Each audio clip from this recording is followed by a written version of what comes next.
আসসালামু আলাইকুম। আমি শরীফ মুজাহিদ, সহকারী শিক্ষক, জয়পাড়া সরকারি পাইলট উচ্চ বিদ্যালয়, দুহাট, ঢাকা। জয়পাড়া সরকারি পাইলট উচ্চ বিদ্যালয়ের অনলাইন ক্লাসে সকলকে স্বাগত জানাচ্ছি। প্রিয় শিক্ষার্থী, আশা করি তোমরা সকলেই ভালো আছো, সুস্থ আছো। সকলে বাড়িতে নিয়মিত লেখাপড়া অনুশীলন করছো, এই আশাবাদ ব্যক্ত করে আজকের পাঠদান শুরু করছি। আজকে আমাদের পাঠের বিষয় হলো বাংলাদেশ ও বাংলাদেশের নাগরিক। এটি তোমাদের বইয়ের অধ্যায় ৮। এই অধ্যায়ে মোট 5টি পাঠ আছে। এই অধ্যায়টি পাঠ করলে আমরা কি শিখতে পারব? এই অধ্যায়টি পাঠ করে আমরা রাষ্ট্রীয় কি রাষ্ট্র সম্পর্কে ধারণা পাব। আমরা ধারণা পাব বাংলাদেশ কেন একটি রাষ্ট্র, সে সম্পর্কে ব্যাখ্যা করতে পারব। আমরা আরও জানতে পারব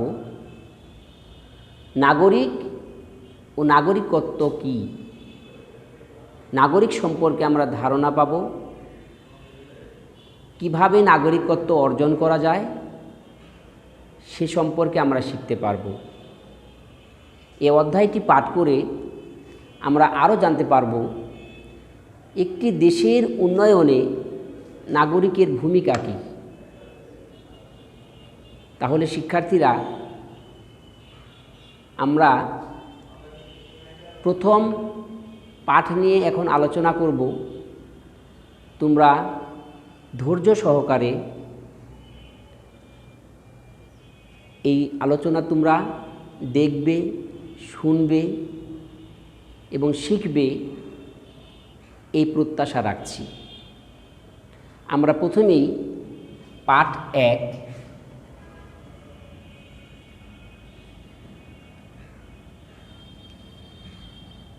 রাষ্ট্রের ধারণা।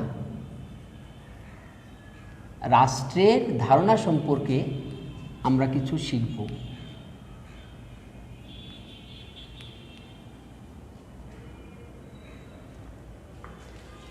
রাষ্ট্র কি?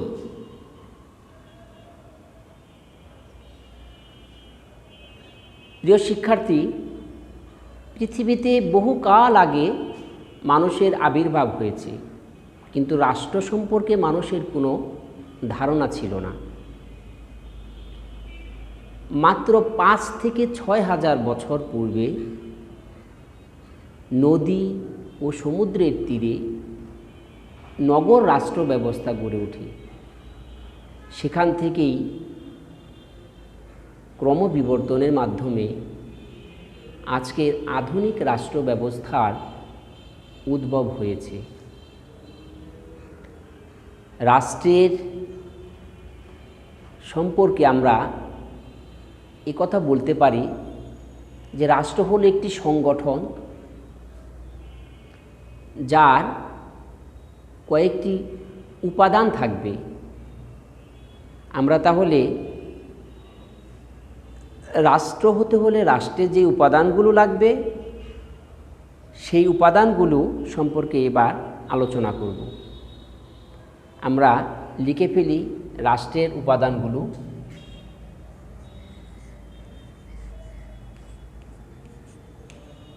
তোমরা সবাই লক্ষ্য করো,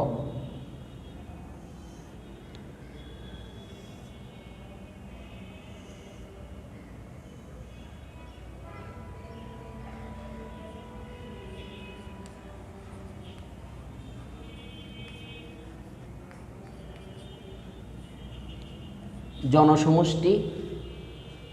আমি এখানে লিখব সরকার,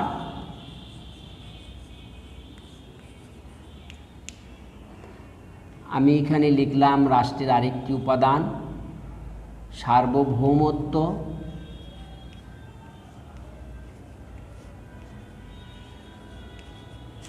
আমি এখানে লিখলাম ভূখণ্ড।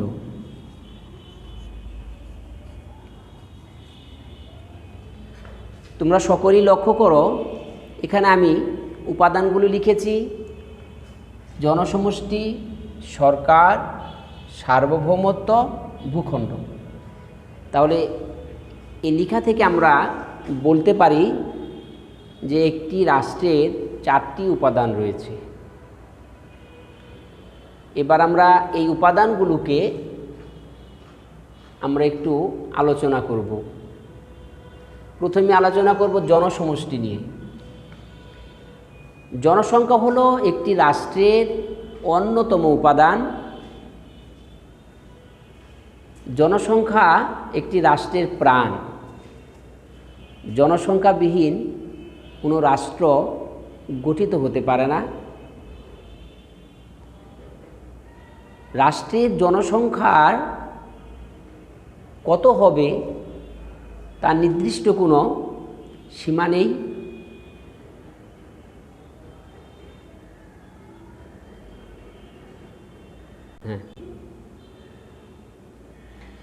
রাষ্ট্রের জনসংখ্যা কম বা বেশি হতে পারে।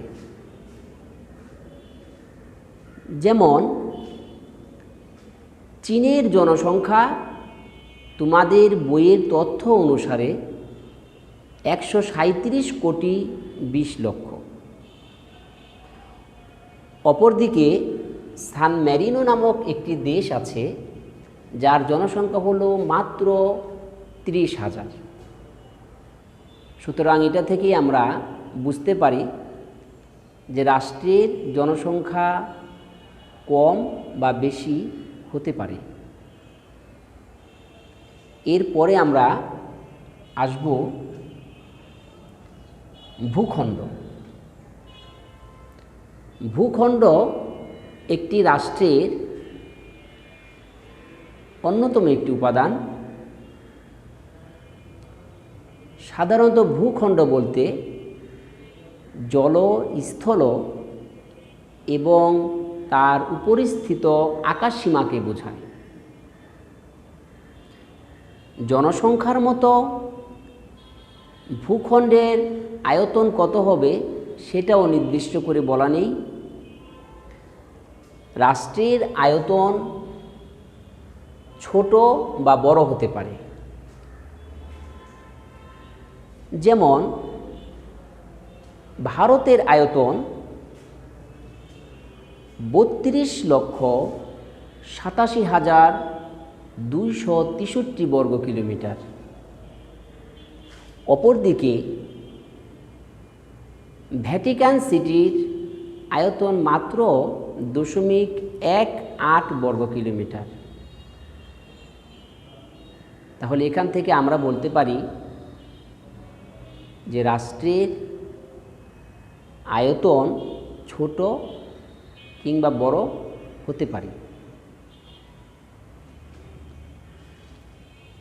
এরপরে আমরা দেখব সরকার।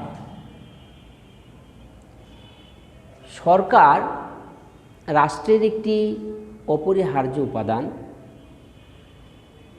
কারণ রাষ্ট্রের সকল কর্মকাণ্ড সরকারের মাধ্যমে পরিচালিত হয়। রাষ্ট্রের স্বার্থে সরকার আইন প্রণয়ন করে এবং তা বাস্তবায়ন করে। জনগণ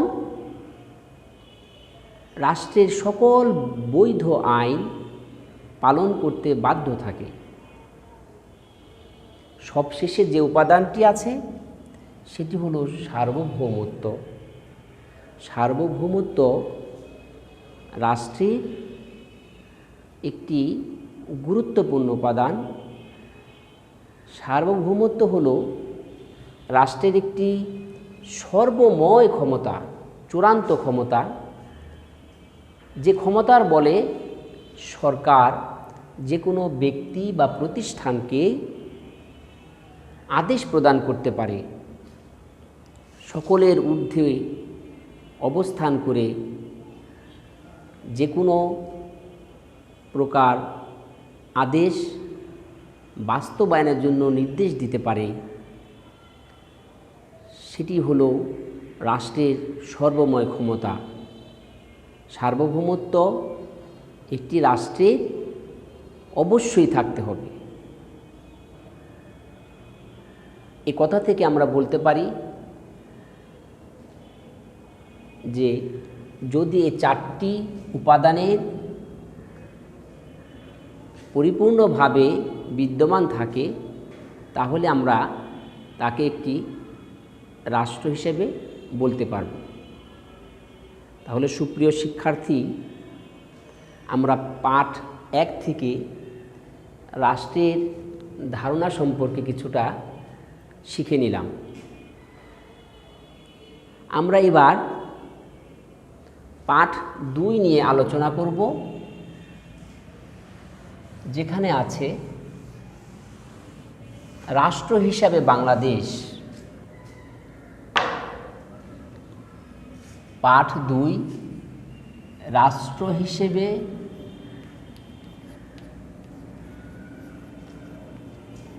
বাংলাদেশ।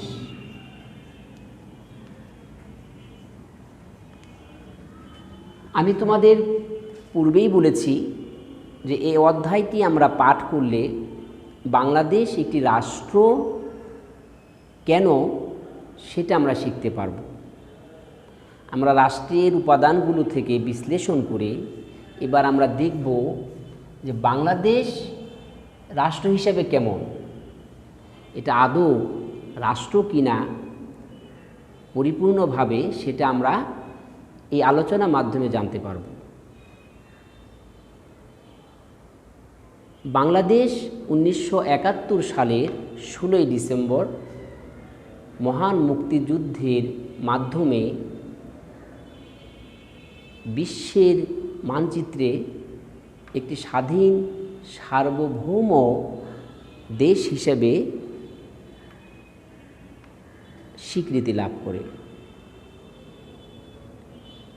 বাংলাদেশ একটি স্বাধীন ও সার্বভৌম দেশ।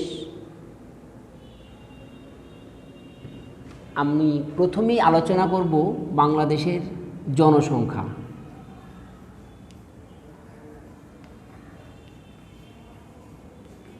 আমি লিখলাম জনসংখ্যা নিয়ে বাংলাদেশ একটি ঘনবসতিপূর্ণ দেশ, যার আয়তনের তুলনায় জনসংখ্যা অধিক।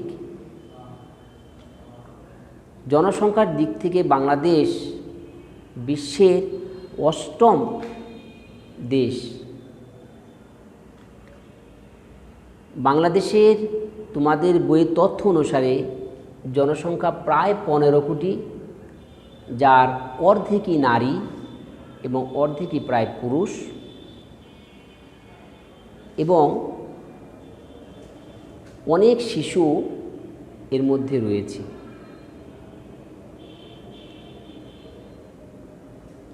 এরপরে আমরা আসব ভূখণ্ড।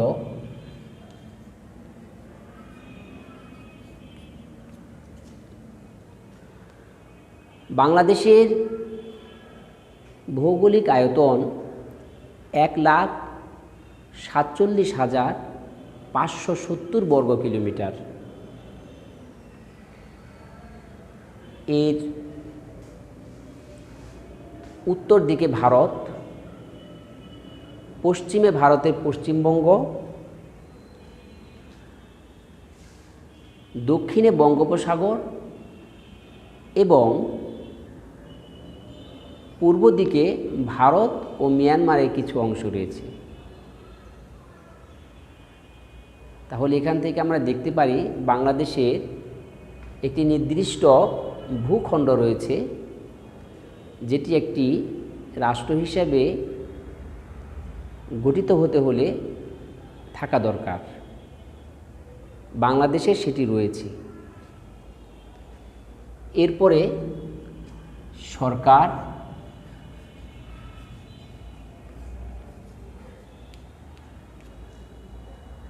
পৃথিবীর বিভিন্ন দেশে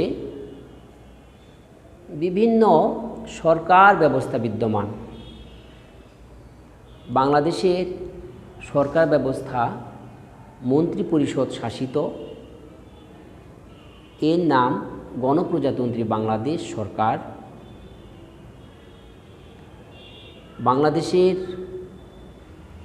বাংলাদেশ একটি গণতান্ত্রিক দেশ। বাংলাদেশের জনগণ প্রতি 5 বছর পর পর প্রত্যক্ষ ভোটের মাধ্যমে সরকার ব্যবস্থা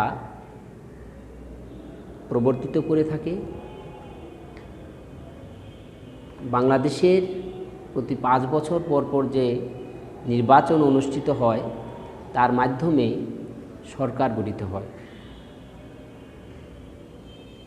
বাংলাদেশের প্রথম সরকার 1972 সালের 10ই এপ্রিল গঠিত হয়েছিল, যেটিকে আমরা অস্থায়ী সরকার বা মুজিবনগর সরকার নামে অভিহিত করে থাকি।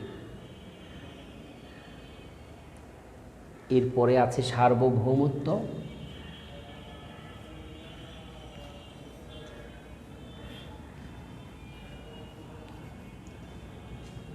বাংলাদেশ একটি স্বাধীন ও সার্বভৌম দেশ। এই সার্বভৌমত্বের কারণে বাংলাদেশ বহিঃশত্রুর আক্রমণ থেকে নিজেকে রক্ষা করতে পারে। এই সার্বভৌমত্বের কারণে বাংলাদেশ বিশ্বের দরবারে একটি স্বাধীন ও সার্বভৌম দেশ হিসেবে স্বীকৃতি লাভ করেছে। আমরা এই আলোচনা থেকে বলতে পারি যে রাষ্ট্র হিসেবে বাংলাদেশ একটি স্বাধীন সার্বভৌম রাষ্ট্র। কারণ একটি রাষ্ট্রের জন্য যেই উপাদানগুলো দরকার বাংলাদেশেরও সেই উপাদানগুলো রয়েছে। সুপ্রিয় শিক্ষার্থী, আমরা আজ তোমাদের বইয়ের 8ম অধ্যায়ের 5টি পাঠ থেকে আমরা 2টো পাঠ নিয়ে আলোচনা করলাম।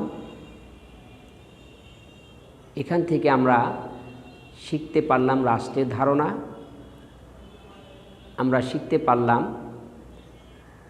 রাষ্ট্র হিসেবে বাংলাদেশ